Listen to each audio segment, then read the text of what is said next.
ఈరోజు దేవుని వాగ్దానం. యేసు ఆజ్ఞానుసారము 11 శిష్యులు గలిలయలోని పర్వతమునకు వెళ్ళిరి.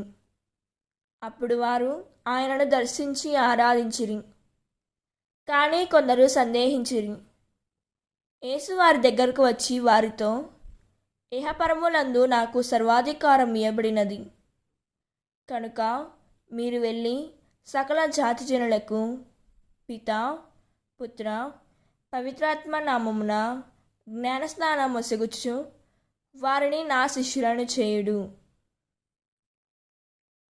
మత్తయి సువార్త 28వ అధ్యాయం 16వ వచనం. ఈ వాక్యం మనకు ఏం చెబుతున్నదంటే, ప్రభువైన యేసు ఇచ్చిన ఆజ్ఞను విడిచిపెట్టి ఈరోజు చాలామంది మనుషుల మాటలను మాత్రమే వెంబడిస్తున్నారు. కానీ క్రీస్తు స్పష్టంగా సకల జనులకు నా శిష్యులుగా చేయుడి అని ఆజ్ఞాపించారు.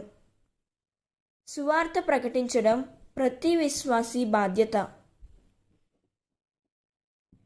దేవుడు ఈ వాక్యం వింటున్న ప్రతి ఒక్కరిని దీవించునుగాక. ప్రార్థన.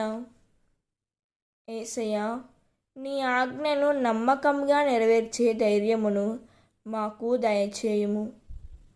సువార్తను భయపడక ప్రకటించే ఆత్మను ఇచ్చి అనేక ఆత్మలను నీ వైపుకు నడిపించేందుకు మమ్మలను ఉపయోగించుము తండ్రి.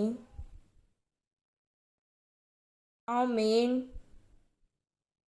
God bless you.